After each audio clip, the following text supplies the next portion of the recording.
시청자 여러분 안녕하십니까? BOA 모닝뉴스 시작합니다. 국제원자력기구 IAEA 사무총장이 북한의 핵 문제를 해결되지 않은 집단적 실패 사례로 규정했습니다. 북한이 여전히 7차 핵실험을 준비하고 있으며 언제든지 실험이 가능하다는 입장도 재확인했습니다. 첫 소식 조상진 기자가 보도합니다. 라파엘 그로시 국제원자력기구 IAEA 사무총장은 5일 호주 국립대에서 열린 강연에서 북한의 핵 문제를 대표적인 미해결 사례로 평가했습니다. 특히 국제사회가 북한의 핵 포기를 대가로 많은 제안을 했지만 북한은 결국 핵실험을 감행했다면서 북한을 집단적 실패로 규정했습니다. One big collective failure was the DPRK, where up until 2006, North Korea did not have nuclear weapons, was approaching them, and a number of initiatives, including an agreed framework that was an incentive sort of deal that would give North Korea some things, including civilian nuclear reactors, in exchange for them dropping their weapons program. 그로시 사무총장은 이어 북한이 2006년 첫 핵실험을 감행한 이후 5차례 더 핵실험을 실시했다면서 위성사진 등을 통해 드러난 북한의 7차 핵실험 가능성에 우려를 표했습니다. In any case, what we see is through satellite imagery is that they are preparing for that. We will see when that happens. But in any case, it's a country that not so far away from you is developing a considerable nuclear arsenal. 그로시 사무총장은 이날 강연 직후 IAEA 홈페이지에 공개된 보도자료를 통해서도 북한의 핵 활동에 대한 IAEA의 대비 태세를 강조했습니다. 또 북한은 2006년 10월 첫 핵실험 이후 유엔의 제재를 받아왔고 IAEA는 지난 13년간 북한에 상주하지 못했다면서 북한은 핵무기 능력을 계속 확장해왔고 조만간 해결될 조짐도 보이지 않는다고 우려했습니다. 그러면서 IAEA는 국경 밖에서 북한의 행동을 지속적으로 관찰하고 있으며 가능하게 될 경우 북핵 프로그램 검증에서 다시 필수적인 역할을 할 수 있도록 강화된 준비 태세를 유지하고 있다고 강조했습니다. BOA 뉴스 조상진입니다. 한국국가정보원이 전임 문재인 정부 시절 발생한 서해 공무원 피격 사건, 탈북어민 북송 사건과 관련해 박지원, 서훈 전 국정원장을 사법당국에 고발했습니다. 두 전직 원장이 관련 첩보를 무단 삭제하고 사건을 강제 종료했다고 밝혔는데 유엔 인권 전문가들은 앞서 이 사건들에 대한 문재인 전 정부의 조치에 우려를 지속해서 제기한 바 있습니다. 박동정 기자의 보도입니다.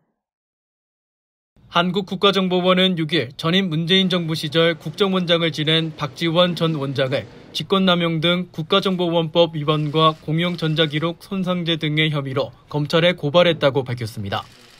국정원은 이날 언론에 배포한 입장문을 통해 자체 조사 결과 서해 공무원 피격 사건과 관련해 첩보 관련 보고서 등을 무단 삭제한 혐의 등으로 박지원 전 원장을 대검찰청에 고발했다고 설명했습니다. 국정원은 또 서훈 전 원장에 대해서도 탈북어민 강제 북송 사건과 관련해 당시 합동조사를 강제로 조기 종료시키는 등 직권남용과 허위 공문서 작성 혐의 등으로 고발했다고 밝혔습니다. 하지만 박 전 원장은 이날 한국연합뉴스에 국정원이 언급한 의혹에 대해 전혀 아는 바가 없다며 해당 의혹은 사실 무근이라고 반박했으며 서훈 전 원장은 6일 현재 입장을 밝히지 않고 있습니다. 서해 공무원 피살 사건은 해양수산부 공무원 이대준 씨가 지난 2020년 9월 서해 최북단 소연평도에서 어업 지도선을 타고 있다 실종된 뒤 북한군 총격에 의해 피격돼 시신이 불태워진 사건입니다. 문재인 정부는 당시 이 씨가 자진 월북했다고 발표했지만 최근 해경과 국방부는 이 씨가 월북을 시도했다는 증거를 찾지 못했다면서 자진 월북 추정이라는 중간 수사 결과를 번복했습니다.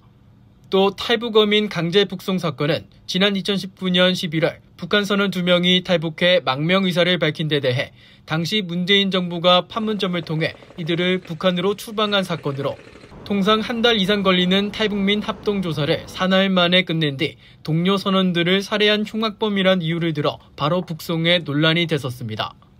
유엔의 여러 특별보고관 등 국제인권 전문가들도 당시 문재인 정부의 조치에 경악한다며 우려를 나타냈는데 토마스 오에아 퀸타나 유엔 북한인권 특별보고관은 4일 VOA와의 인터뷰에서 거듭 이런 입장을 밝혔습니다. On this case, I have been also very clear. The authorities of the ROK who sent them back, I think that procedure was a wrong procedure. Was a procedure that did not respect the principle of non-refoulement. They shouldn't have been sent back. They should have been subject to the ROK rule of law first. I hope that it is very clear for future cases that this was the illegal procedure. 퀸타나 보고관은 또 이대준 씨 사건에 대해 유가족이 알 권리가 있고 이 사건에 책임이 있는 북한 정부가 정보를 제공해야 한다면서도 진상규명 과정이 정치화돼선 안 된다고 지적했습니다. 한편 한국국회 국민의힘 이대준 씨 피격 사건 진상조사 태스크포스는 6일 최종 브리핑에서 이 씨가 북한 내역에 생존해 있었던 당시 문재인 정부가 유족에게도 이 씨의 생존 사실을 숨겼던 것으로 드러났다며 이런 조직적 인권 침해를 유엔과 미국 의회 등 국제사회에 제기할 것이라고 밝혔습니다. VOA 뉴스 박동정입니다. 북한 지도부가 김정은 국무위원장의 이복형인 김정남 암살을 통해 해외에서 불법 무기 사용에 대한 의지를 보였으며 무분별한 핵과 미사일 역량 확장을 꾀하고 있다고 북대서양조약기구 나토가 지적했습니다. 나토는 최근 스페인 마드리드에서 열린 나토 정상회의에서 채택한 화학, 생물학, 방사능, 핵 방위 정책 설명서에서 김정남이 지난 2017년 말레이시아 공항에서 화학무기인 신경작용제 공격을 받아 사망한 것은 북한 정권이 해외에서 금지된 무기를 사용할 의지와 능력이 있음을 보여준다고 밝혔습니다. 또 북한은 유엔 안보리 결의를 위반해 핵무기와 미사일 역량을 지속적이고 무분별하게 확장하고 있다고 지적했습니다. 나토는 이번 정책 채택을 통해 군사적 또 비군사적 도구를 활용한 일관되고 지속적인 방식으로 글로벌 안보 환경을 위협하는 도전에 계속 대응해 나갈 것이라고 강조했습니다. 한국 국방부가 북한 정권의 핵과 미사일 위협에 대응하는 한국형 3축 체계를 주도할 전략사령부 창설 계획을 밝혔습니다.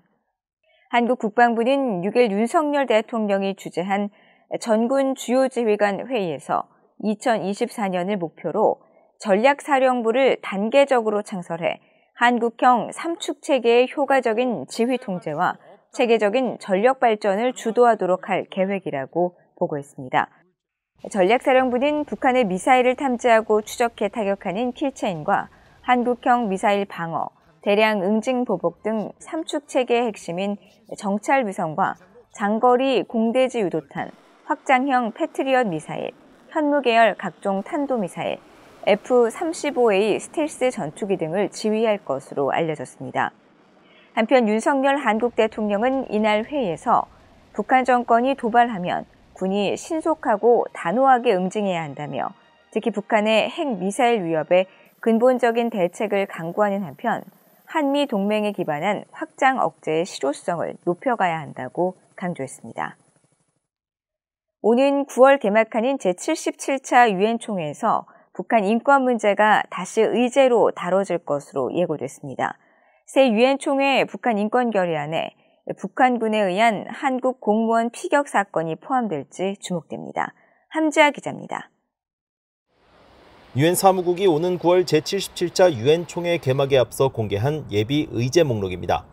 이 목록에서 유엔 총회는 제77차 회기에서 북한의 인권 상황에 대한 조사를 계속해 나가기로 결정했으며 이런 관점에서 유엔 사무총장이 북한의 인권 상황에 대한 포괄적인 보고서를 제출할 것을 요구했다고 밝혔습니다. 이어 북한 인권 특별보고관도 계속 조사 결과와 권고안을 보고할 것과 유엔의 북한인권조사위원회 COI에 대한 후속 보고서를 요구하고 지난해 12월 본회의에서 채택된 북한인권 결의를 참고 문건으로 첨부했습니다. 이에 따라 77차 유엔 총회는 지난해에 이어 올해도 북한 인권 상황을 논의하고 북한 인권 결의안도 채택할 것으로 예상됩니다.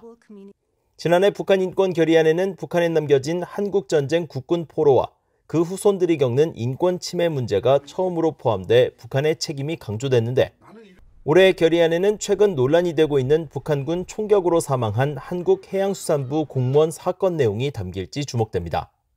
앞서 한국 국회 국민의힘의 해양수산부 공무원 피격 사건 진상조사 태스크포스는 오는 9월 유엔 총회를 방문해 이 사건이 북한 인권 결의안에 포함되도록 촉구할 방침이라고 밝힌 바 있습니다. 이런 가운데 유엔 안보리 7월 의장국을 맡은 브라질의 호나우드 코스타 필류 유엔 대사는 지난 1일 기자회견에서 북한의 도발에 대응한 안보리 회의 소집 가능성을 시사했습니다. Evidently, if something happens, as we have been seeing since the beginning of this year, very frequent meetings particularly on North Korea, then evidently we would have to convene a meeting if something warrants it. 필류 대사는 특히 북한이 7차 핵실험을 감행할 경우 어떤 대응에 나설 것이냐는 질문에 예측할 수는 없다면서도 북한이 안보리의 비확산 관련 결의를 위반할 때마다 브라질은 이를 명확히 규탄해왔으며 그런 입장은 분명하다고 밝혔습니다. BOE 뉴스 함지아입니다. 미국 남부 루이지애나주의 6.25 한국전쟁 참전용사협회 회원들이 자신들에게 자원봉사와 다양한 지원 활동을 하는 김선화 씨 등 현지 한인들과 한국 정부에 감사를 표시했습니다. 미국 육군으로 한국전쟁에 참전했던 플로이드 코데이드 전 중사 등 참전용사들은 5일 BOA에 김선화 씨와 아들이 현지 참전용사들을 위한 웹사이트를 개설해 자유를 수호한 참전용사들의 공헌을 전파하고 최근 자신들의 삶을 다룬 동영상을 제작했으며 현지 한인들은 해마다 기념 만찬을 베풀어주고 마스크와 음식도 제공하고 있다며 정말 고맙게 생각한다고 말했습니다. 참전 용사들은 또 우리의 인생 여정에서 무언가 가치 있는 일을 할 기회가 주어진 데 대해도 감사한다며 한국전쟁 참전은 유익한 임무였고 한국의 눈부신 발전상을 볼 때 이 임무를 완수한 것을 자랑스럽게 생각한다고 밝혔습니다. 루이지애나 뉴올리언스에서 15년째 한국전쟁 참전 용사들을 위해 다양한 자원봉사 활동을 하고 있는 김선화 씨는 BOA에 과거 3.1 운동으로 옥고를 치르고 평양에서 가장 큰 교회 가운데 하나인 서문박 교회 담임 목사를 지낸 조부 김선두 목사와 한국전쟁 때 BOA 방송인으로 활동했던 아버지 김성덕 목사 등 기독교 집안 영향으로 기쁘게 자원봉사 활동을 하고 있다고 말했습니다.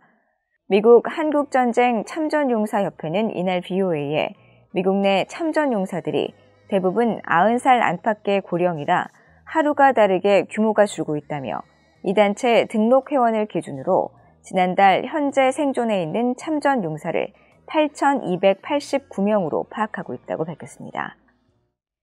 이상으로 BOA 모닝뉴스를 모두 마칩니다. 시청해주신 여러분 고맙습니다.